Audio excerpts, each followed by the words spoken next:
आज के इस वीडियो में हम लोग देखने वाले हैं जो 12वीं क्लास के जीव विज्ञान है इससे जुड़े कुछ महत्वपूर्ण वस्तुनिष्ठ प्रश्न। तो चलिए शुरू करते हैं। सबसे पहले हम लोग ये जानें कि पेनिसिलिन प्रतिजैविक जो उत्पन्न होता है वह एक विशेष प्रकार के कवक से पेनिसिलियम नोटेटम से प्राप्त होता है।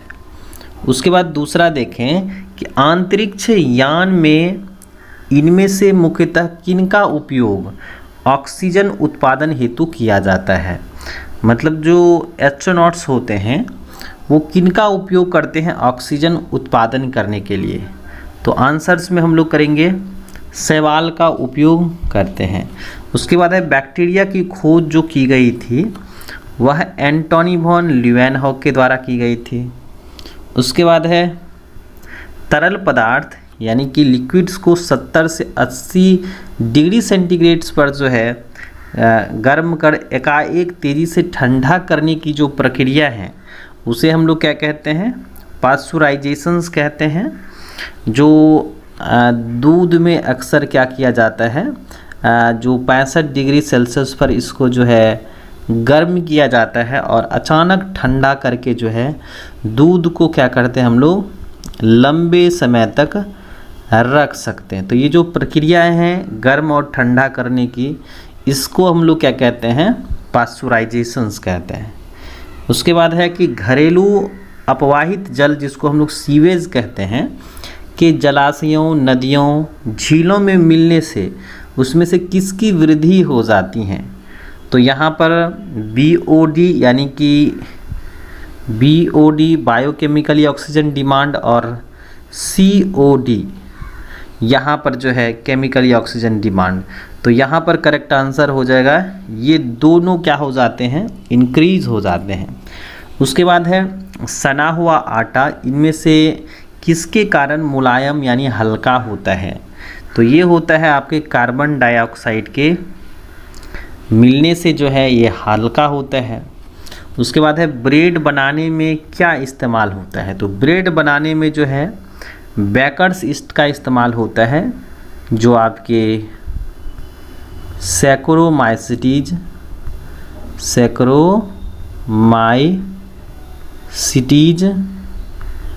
सेरेवेसियाए होते हैं जिसको हम लोग ईस्ट भी कहते हैं।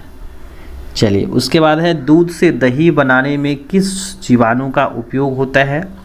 तो दूध से दही बनाने में जो है आपके लैक्टोबैसिलस जिसको हम लोग लैक्टिक एसिड बैक्टीरिया कहते हैं उसका उपयोग हम लोग करते हैं। उसके बाद निम्नलिखित में से जो है कौन सा बेकर्स ईस्ट हैं। तो आंसर्स हम लोग करेंगे सैक्रोमाइसिटीज सेरेवेसियाई जो है वो बेकर्स ईस्ट होते हैं जो ब्रेड बिस्किट केक वगैरह बनाने में काम आते हैं। उसके बाद है जैव गैस उत्पादन में प्रयुक्त जीवाणु का समूह क्या है।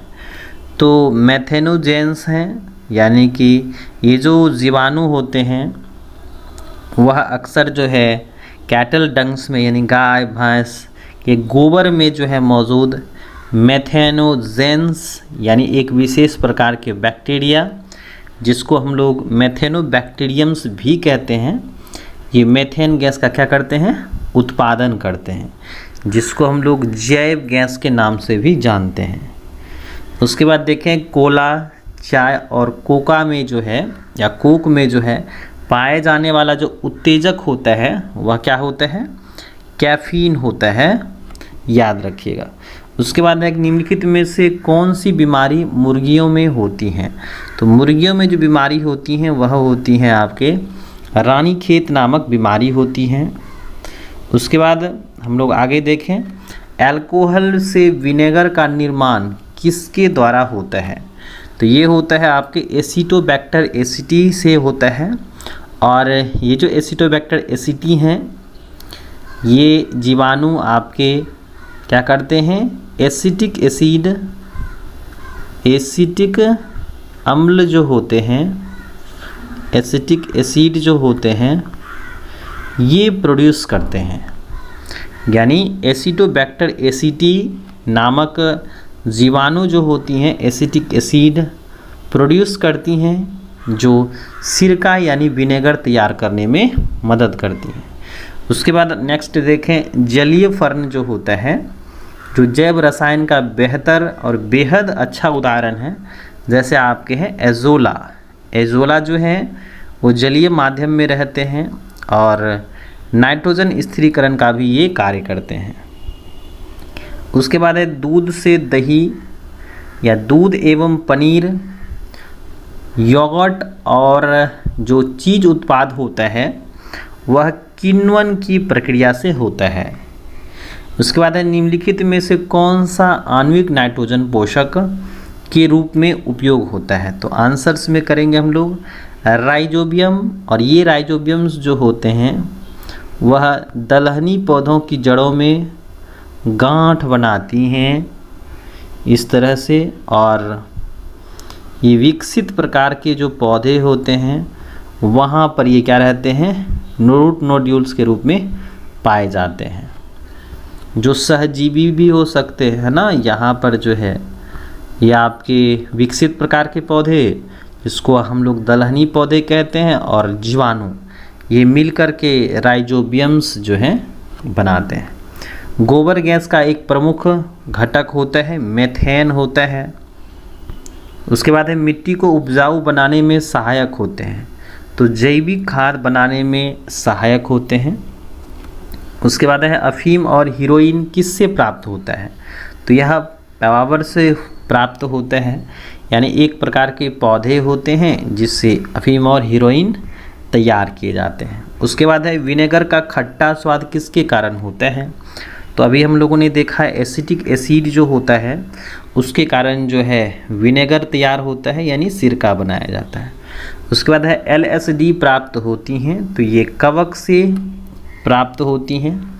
साइनोबैक्टीरिया का प्रयोग जैव उर्वरक के रूप में किया जाता है, जो आपको धान के खेतों में देखने को मिलता है। उसके बाद है उच्च कुल के पौधों की जड़ों एवं कवक के साथ बनाया जाने वाले जो सहजीवी संबंध होता है उसको हम लोग माइकोराइजा कहते हैं। यानी कि जब हायर प्लांट्स हैं और बैक्टीरिया हैं, ये दोनों आपस में अगर सहजीवी के रूप में रहेंगे तो उसको हम लोग क्या कहते हैं, राइजोबियम कहते हैं। और जब हायर प्लांट्स और फंजाई रहेगा, कवक रहेगा, तो उसको हम लोग क्या कहते हैं, माइकोराइजा कहते हैं।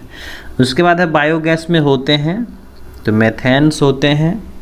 उसके बाद है कि स्वतंत्र जीवी अवायवीय नाइट्रोजन स्थिरीकरण जीवाणु हैं, तो क्लोस्ट्रीडियम है, जिसको हम लोग फ्री लिविंग एनारोबिक बैक्टीरिया कह सकते हैं।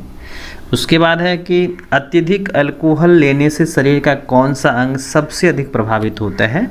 तो याद रखिएगा यकृत यानी लीवर सबसे ज़्यादा प्रभावित होता है। उसके बाद है चाय की पत्तियों पर जीवाणु की क्रिया से विशेष सुगंध को जो है उत्पन्न किया जाता है, वह होता है क्यूरिंग से किया जाता है। उसके बाद है बीटी प्रतिरोधी है, तो यह किसके लिए प्रतिरोधी है, कीट के लिए प्रतिरोधी होता है। बेकरी में प्रयोग होने वाला जो यीस्ट है वो है आपके सैक्रोमाइसिटिस सेरेवेसियाई, जिसको हम लोग बेकर्स यीस्ट भी कहते हैं। स्पाइरुलिना क्या होता है, तो ये आपके सिंगल सेल प्रोटीन्स होते हैं, जिसको हम लोग SCP भी कहते हैं, यानी सिंगल सेल प्रोटीन, जो प्रोटीन के नेचुरल सोर्सेस हैं। मिट्टी को उपजाऊ बनाने में कौन सहायक है भाई, तो जैविक खाद सहायक होते हैं।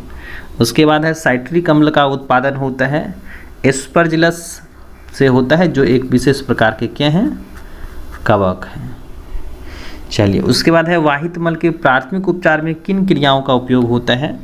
तो यहाँ पर जो है सभी के द्वारा होता है, यानी कि ये एक प्रकार के क्या हैं, प्राथमिक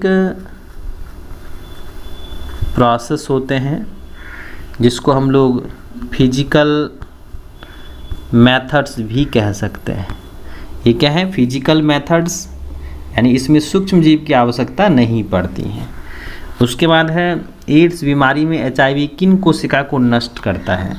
तो एक नष्ट करता है T लिम्फोसाइट को, यह नष्ट कर देता है। कोलेस्ट्रॉल में पाया जाने वाला एंटीबॉडी का जो प्रकार होता है वो होता है IgA होता है, जो माँ के गाढ़े पीले दूध में क्या होता है, ये पाया जाता है। उसके बाद निम्नलिखित में से कौन सा एंटीबॉडी एलर्जी शुरू करता है, तो IgE शुरू करता है। और ध्यान रखिएगा Ig का मतलब होता है इम्यूनोग्लोब्युलिन्स होता है। क्या होता है, इम्यूनोग्लोब्युलिन्स होता है, जो 5 प्रकार के प्रतिजैविक यानी एंटीबॉडी जो हैं ये आपके पाए जाते हैं, जिसमें IgA यानी कि इस तरह के जो हैं यहाँ पर एंटीबॉडी देखने को मिलती हैं, यानी IgG है, IgA है, IgM है, IgE है और IgD है। तो यहाँ पर हम लोगों ने देखा कुछ महत्वपूर्ण जो है वस्तुनिष्ठ प्रश्न के बारे में।